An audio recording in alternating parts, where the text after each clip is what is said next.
شیر خدا کے شیر بیٹے اپنے تمام اثاثے لٹانے کے بعد گھوڑے پر سوار ہوتے ہوئے اپنے چاہنے والوں کی لاشیں اٹھا اٹھا کر نڈھال ہو چکے تھے، لیکن اب بھی چہرے پر شجاعت حیدری کی جھلک نمایاں تھی۔ شمر اور عمر بن سعد جب ذوالفقار حیدری کو میدان کی طرف آتے دیکھا تو پریشانی سے پیشانی پر بل پڑ گئے۔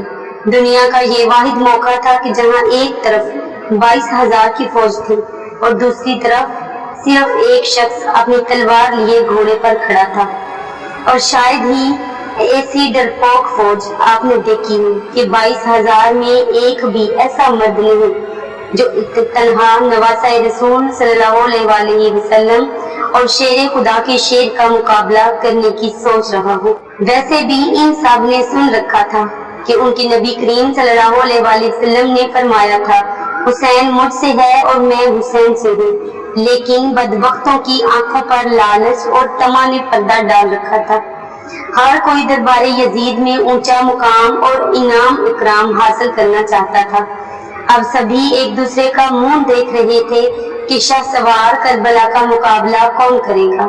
انفرادی جنگ جو اربوں کا شیوا تھا، جہاں جنگ میں ایک آدمی کے مقابلے میں ایک آدمی آتا تھا اور لڑائی ہوتی رہتی تھی، شجاعت حیدری کی وارث کو دیکھ کر یزیدی فوج نے نہ صرف انفرادی جنگ ترک کی بلکہ اجتماعی حملہ کرنے کا بھی کسی کی جرت نہ ہو رہی تھی۔ ویسے بھی اس ساری فوج نے سن رکھا تھا کہ سامنے وہ گھوڑ سوار ہے جس کے بچپن میں ہی اس کی شہادت کے چرچے عام ہو چکے تھے۔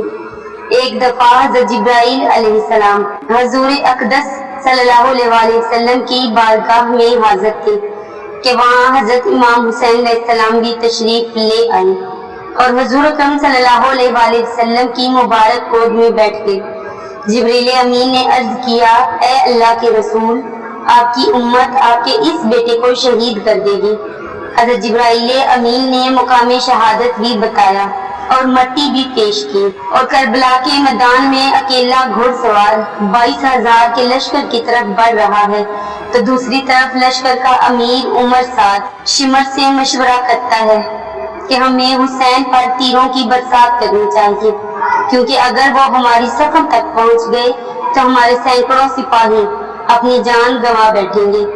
اب حال یہ ہے کہ نواسہ رسول صلی اللہ علیہ وسلم یعنی حضرت امام حسین علیہ السلام میدان کی طرف بڑھ رہے ہیں اور بزدل فوج دور سے ہی تیر چلا رہی ہے کہ کہیں اگر یہ ہمارے قریب پہنچ گئے تو ہم نہیں بچ پائیں گے۔ امام حسین علیہ السلام کو تیر لگ چکے ہیں۔ شمشیر حیدری پر پورا لشکر یک بارگی سے حملہ آور ہو گیا۔ خوف کے مارے فوجیوں کی گردنیں کٹ رہی ہیں۔ سینکڑوں یزیدی فوجی جہنم میں واصل ہو چکے ہیں۔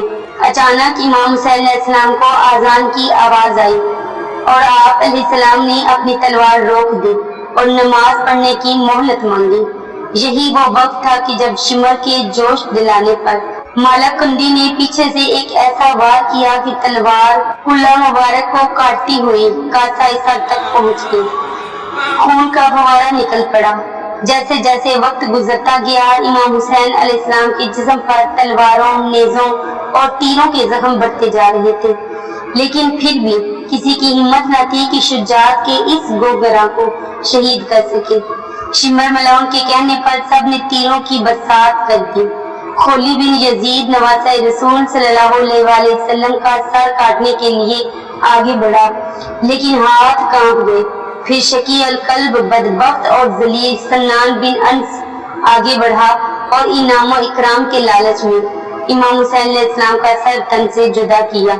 ملعون ابن زیاد کے حکم پر تمام سر نیزوں پر چڑھا دیے گئے اور جس میں اطہر کو گھوڑوں کی ٹاپوں تلے پامال کیا گیا۔ شہادت امام حسین علیہ السلام انسانی تاریخ انسانی کا ایک غیر معمولی واقعہ ہے۔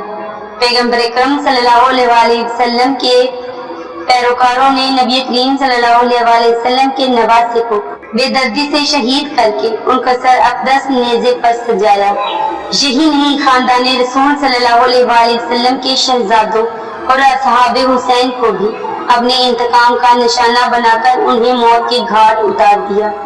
نواسہ رسول صلی اللہ علیہ وسلم اور ان کے 72 جان نثاروں کے خون سے کربلا کی ریت ہی سرخ نہیں ہوئی، بلکہ سرخی نے ہر چیز کو اپنے لپیٹ میں لے لیا۔ محدثین بیان کرتے ہیں کہ امام حسین علیہ السلام کی شہادت پر نہ صرف دنیا روئی، زمین و آسمان بھی آنسو بہا رہے تھے۔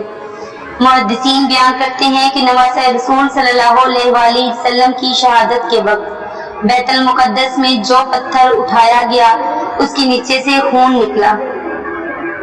شہادت امام حسین کے بعد ملک شام میں بھی جس پتھر کو ہٹایا گیا اس کے نیچے سے خون کا چشمہ ابل پڑا۔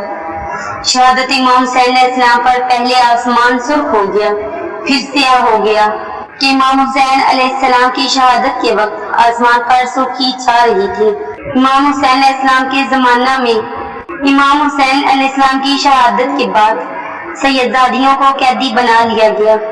اب اسیران کربلا کا قافلہ شہیدوں کے سروں کے ساتھ کوفہ کی جانب روانہ ہوتا ہے۔ ادھر کربلا کی ریت پر سیدزادیوں کے جسم بغیر سروں کے بے گور و کفن بکھرے پڑے ہیں۔ اللہ اکبر۔ تاریخ گواہ ہے کہ شہادت کے 3 دن بعد 13 محرم کو مقام غازر سے 13 محرم کو قبیلہ بنی اسد سے خواتین دریائے فرات پر پانی لینے آئیں تو انہوں نے بغیر سروں کے جسموں کو بکھرے ہوئے دیکھا تو سب کی چیخیں نکل گئی، واپس گھروں کو لوٹیں اور اپنے مردوں کو بتایا کہ خاندان نبوت کی لاشیں بکھری پڑی ہیں، ہمیں ان کو دفنانا چاہیے۔ چنانچہ کچھ مرد ان کے ساتھ میدان کربلا پہنچے اور قبر کھودنا شروع کی۔ سبھی جنازے پڑھنے کے لیے تیار تھے۔ اتنے میں ایک گھوڑا سوار شخص آیا، حضرت امام حسین علیہ السلام کے جسم کے ساتھ لپٹ کر رویا۔ اس شخص کا روب اور دبدبا اتنا تھا کہ اس کے لیے مصلی خالی کر دیا گیا۔ انہوں نے نماز جنازہ پڑھایا اور پھر ایک ایک جسم کو نام سے پکارتے اور دفن کرتے رہے۔ سب سے آخر میں حضرت عباس علمدار کو دفنایا گیا۔ جب وہ گھوڑ سوار جانے لگا تو قبیلہ بنو اسد نے پوچھا کہ آپ کون ہیں؟ جواب ملا، میں علی بن حسین ہوں۔ یہ کہہ کر چل دیے اور نظروں سے اوجھل ہو گئے۔ اللہ سے دعا ہے کہ ہم نبی آخر الزمان حضرت محمد مصطفیٰ صلی اللہ علیہ وآلہ وسلم اور ان کے پاک آل پر اپنی جان نثار کرنے والے بن جائیں۔ اللہ تعالی ہمارے گناہوں کو بخش دے اور ہمارا حشر بروز قیامت حضور صلی اللہ علیہ وآلہ وسلم اور ان کی آل پاک کے ساتھ کرنا۔ آمین۔ کمنٹ میں آمین لکھنا مت بھولیے۔